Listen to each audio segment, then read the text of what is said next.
Hey guys, तो कैसे आप लोग बताना चाहूंगा। आज सीखेंगे मार्जिन होता क्या है। हर किसी का कंसर्न होता है ना कि मार्जिन क्या होता है। हर जगह देखा भी होगा, स्टॉक मार्केट में, बाहर भी देखा होगा, न्यूज़पेपर में पढ़ा होगा, बहुत ज्यादा जगह देखा होगा कि मार्जिन किसे कहते हैं। हर किसी का कंसर्न होता है मार्जिन किसे कहते हैं। कोई मार्कअप वैल्यू समझ लेता है उसको कि मार्कअप वैल्यू को ही मार्जिन कहते हैं। कोई कहता है मार्जिन क्या होता है। बहुत सारी चीजें होती हैं। हर कोई किसी से ना किसी से अपना उसको रेगुलेट करता रहता है। पर लेकिन आज मैं आपको ना एक अलग तरीका बताऊंगा मार्जिन होता क्या है और स्टॉक मार्केट फाइनेंस की दुनिया में इसको क्या कहा जाता है और कैसे करते हैं। बिकॉज जब एक बंदा स्टॉक मार्केट में आता है, जो एक नॉर्मल क्लास मिडिल क्लास की फैमिली होती है ना, उसको पता ही नहीं होता कि मार्जिन क्या होता है, मार्केट वैल्यू क्या होता है। वो इस दोनों को मिक्स करके एंड उसके बाद उसकी वैल्यू निकालता है। क्यों? क्योंकि उसे पता होता है कि यार जो मार्जिन है वो मार्केट वैल्यू है, दोनों चीजों को साथ लेके चलता है। बट आज मैं आपको बताऊंगा प्रॉफिट परसेंटेज क्या होता है, मार्जिन किसे कहते हैं, प्राइस क्या होता है एंड उसके बाद मार्केट में मार्कअप प्राइस किसे कहते हैं। तो सारी चीज फाइनेंस की दुनिया समझेंगे बिल्कुल इजी आसान भाषा में। राइट, तो चलते हैं अपने व्हाइट बोर्ड पर, जानते हैं कि मार्कअप प्राइस क्या होता है, मार्जिन क्या होता है, प्राइस क्या होता है, प्रॉफिट परसेंटेज निकालते कैसे हैं। राइट, चलते हैं अपने व्हाइट बोर्ड पे। देखिए पहला कंसेप्ट देखिए, मार्जिन। मार्जिन का मतलब है, ठीक है, तो मार्जिन निकालने के लिए हम बाद में चलेंगे। पहले हम निकालते हैं पीएटी, क्योंकि पैट आप देखोगे तो पैट को मार्जिन कह रहे हैं। पैट का मतलब क्या होता है पहले वो समझिए। तो पैट का मतलब प्रॉफिट आफ्टर टैक्स, यानी कि नेट वैल्यू। प्रॉफिट की जो नेट वैल्यू मिलती है वो होता है पैट।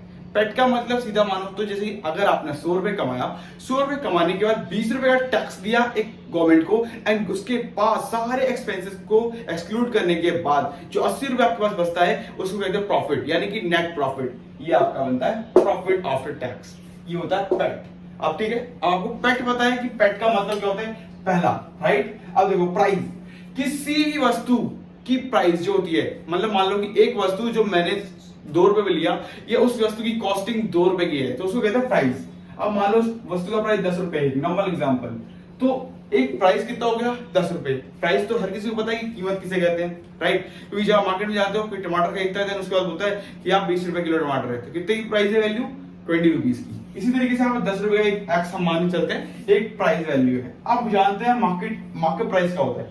मार्केट प्राइस फाइनेंस की दुनिया में उसे कहते हैं, देखो अगर 10 रुपए की वैल्यू है किसी वस्तु को, जो टमाटर आपने 10 रुपए खरीदा, एक ग्राहक से, एक दुकानदार ने 10 रुपए खरीदा टमाटर, जब आप मार्केट में गए, उस मार्केट को उठा करके आपने अपने तरफ से सेलिंग करनी है, उसका एक मार्क प्राइस किया आपने 15 रुपए, यानी 10 रुपए की वस्तु को 15 रुपए का मार्केट प्राइस पर बेचोगे आप।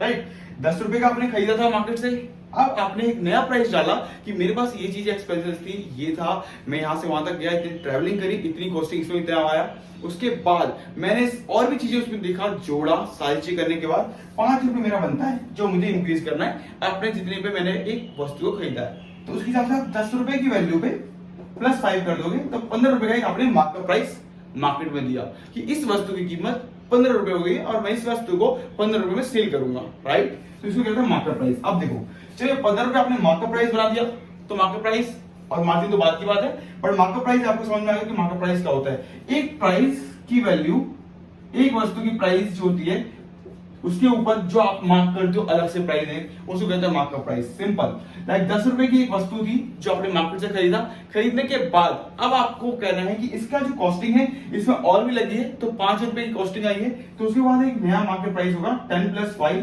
= 15। पूरा मार्केट में कितने का सेल करना है आपको 15 रुपीज का। अब आता है मार्केट में प्रॉफिट कैसे निकालते हैं। राइट, अब आपको प्राइस मिल गया 10 रुपए का, आपने एक नया प्राइस डाला 5 रुपए ऐड करके 15 रुपए का। अब आपको पता है कि प्रॉफिट हमें निकालना है क्योंकि मुझे प्रॉफिट करना है, तो प्रॉफिट जो निकलता है वो निकलता है आपका सेलिंग पे। जो भी मार्केट में सेलिंग होगी ना उसको प्राइस को निकालते हैं। तो देखो हमें ना तीसरा पॉइंट मान लो कि हमें सेलिंग निकालना है, इस सेलिंग किसे कहते हैं। राइट, अब समझो, देखो अब आपने 10 रुपए की वस्तु को खरीदा, प्राइस था आपका, एंड उसके मार्केट प्राइस आपने दिया मार्केट वैल्यू, जो मार्केट प्राइस था, मार्केट वैल्यू कह सकते हो उसको, मार्केट प्राइस आपने दिया उसको 15 रुपए, बिकॉज ऑफ दिस कि 5 रुपए आपके एक्सपेंसेस लगे उसमें, एंड उसके बाद वो प्राइस बढ़ के +5 होकर 15 रुपीज का हो गया। राइट, अब 15 रुपए का जब मार्केट प्राइस हो गया तो अब उसके ऊपर हमें सेलिंग करनी है। वो सेलिंग हमने करी 15 रुपए की, नहीं तो आप मान लो कि सेलिंग को आपने 20 रुपए में किया। देखो आपने 15 रुपए का मार्केट प्राइस दिया, तो 15 रुपए आप सेल करोगे एक वस्तु को, तो 15 रुपए की एक वस्तु को सेल कर रहे हो, ठीक है, तो उसमें से अब प्रॉफिट निकालने के लिए आपको जो माइनस करना पड़ेगा 10 रुपए जो आपको 53 पॉइंट जो यहाँ पे आपका 66.6% का जो बनता है मार्केट का, वो आपने इसको माइनस किया, क्योंकि 10 रुपए जब ऐसे निकालोगे 15 मल्टीप्लाई 10 मल्टीप्लाई 100 तो आपका ये आएगा 66.6%, जो कि आपका मार्केट का पूरा एक्सपेंसेस यानी टैक्सेस, आपकी प्राइस, आपने कीमत, सारी चीज लगी। बट उसके बाद आपने 5 रुपए का उस वस्तु पर प्रॉफिट कमाया, सारी चीजें माइनस करने के बाद, ठीक है। तो 5 रुपए प्रॉफिट कमाया, वो प्रॉफिट था 33 रुपए पॉइंट 3 पैसे, राइट। समझ में आया? आप कहोगे सर इसमें कोई थोड़ा सा ना मिसअंडरस्टैंडिंग हुई, वो अंडरस्टैंडिंग मिसअंडरस्टैंडिंग मैं बता देता हूँ कैसे हुई, कहाँ हुई। देखो, जो वस्तु था उसका टोटल प्राइस टैक्सेस निकालने के बाद 10 रुपए का मानो, ठीक है, 10 रुपए का था। उसके बाद आपने मार्कअप प्राइस जो रखा कि इस वस्तु को सब्सिडी टैक्स लगाने के बाद 10 रुपए लगा, बट मुझे प्रॉफिट कमाना है तो देन मैं इसको 15 रुपए में बेचूंगा, ठीक है। तो 15 रुपए में जब आप बेचोगे इसको तो 10 रुपए मल्टीप्लाई 15 मल्टीप्लाई 100, तो जब इसको करोगे तो देन आपका ये आएगा 66.6%, यानी कि 66.6% का जो आपका प्रॉफिट जो आपका प्राइस है वो आपकी एक वस्तु के ऊपर आपके एक्सपेंसेस हैं एंड उसके ऊपर आपने जो है प्राइस दिया है। सारी चीजें करने के बाद आपको 66.6% की वस्तु बढ़ी।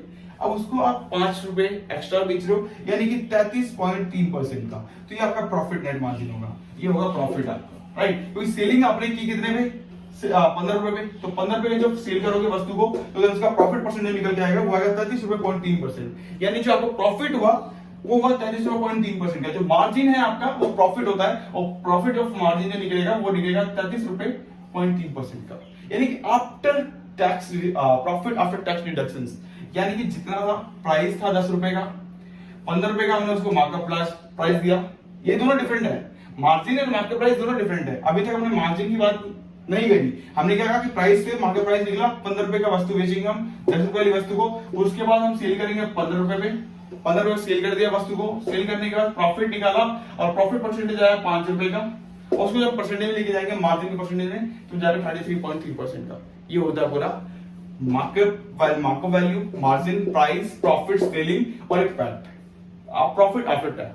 अगर वीडियो अच्छी लगी हो तो लाइक कर लीजिएगा, शेयर कर लीजिएगा। Thank you so much guys, यहाँ तक आगे देखा है तो आई थिंक वीडियो बहुत अच्छी लगी होगी एंड ज्यादा लोगों को शेयर करिए एंड जैसे व्यूज आएंगे मैं आपकी लाइव भी आकर के आपको लाइव मार्केट बता पाऊंगा कि मार्केट में क्या होता है, कैसे हम इसको निकाल सकते हैं, कहाँ से प्रॉफिट बनता है, कैसे बनता है, एवरीथिंग फ्री ऑफ कॉस्ट। मैं इस पर पेड नहीं रखता अपनी सर्विसेज को, हमेशा फ्री ऑफ कॉस्ट दिए और फ्री ऑफ कॉस्ट ही चलेगा और पूरा YouTube channel free of cost चल रहा है, राइट। तो वीडियो अच्छी लगी हो तो लाइक कर लीजिएगा, शेयर कर लीजिएगा। Thank you so much guys and love you.